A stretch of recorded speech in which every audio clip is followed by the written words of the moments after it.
In 2025, if you just start your career as a web developer by learning HTML and CSS, after a few projects, you will find styling a website become a painful and never-ending task. Because writing something over and over again makes you bored, then you will looking for a CSS framework that make your work easy and faster, and you stumble across the two names, Bootstrap and Tailwind CSS.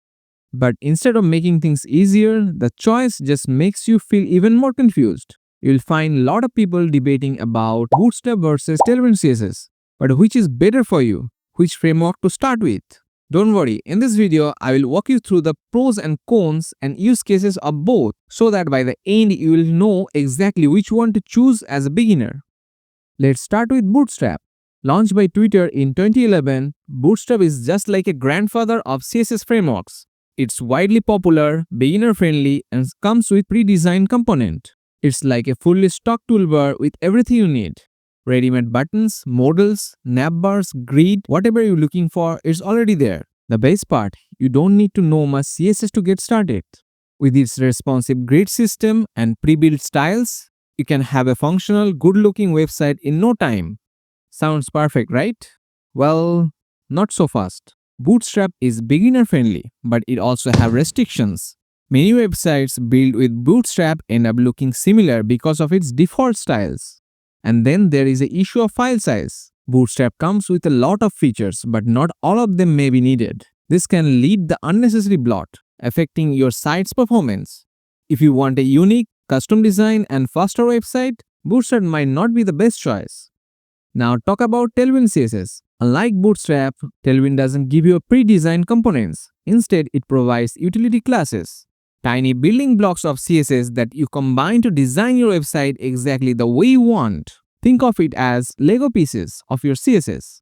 It's highly customizable and super flexible.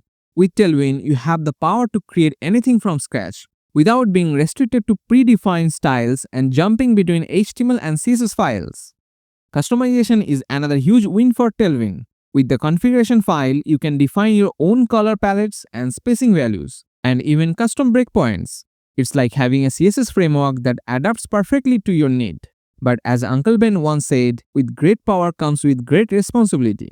Tailwind isn't perfect. You will soon discover its biggest downside, HTML clutter. Since all the styling is done directly in HTML, files can quickly become overloaded with class names, making them harder to read and maintain. For beginners, Tailwind's approach can be confusing. Unlike Bootstrap, which gives you ready-to-use buttons and navbar, Tailwind expects you to build everything from scratch. This can be both empowering and overwhelming, depending on your experience level.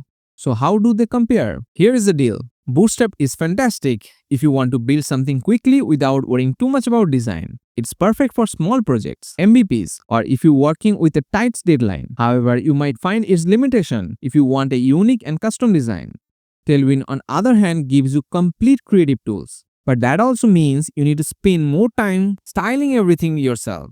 If you are beginners, Tailwind might feel overwhelming at the first, but once you get the hang of it, it's incredibly powerful. So which one should you choose? If you are completely new to web development and need quick result, Bootstrap is your go-to. It's beginner friendly and you will have a professional looking site in no time. But if you are looking to grow as a web developer, learn design principles, and create truly custom websites, Tailwind is the worth investment. Yes, it's a bit harder at first, but trust me, it's a game changer in the long run.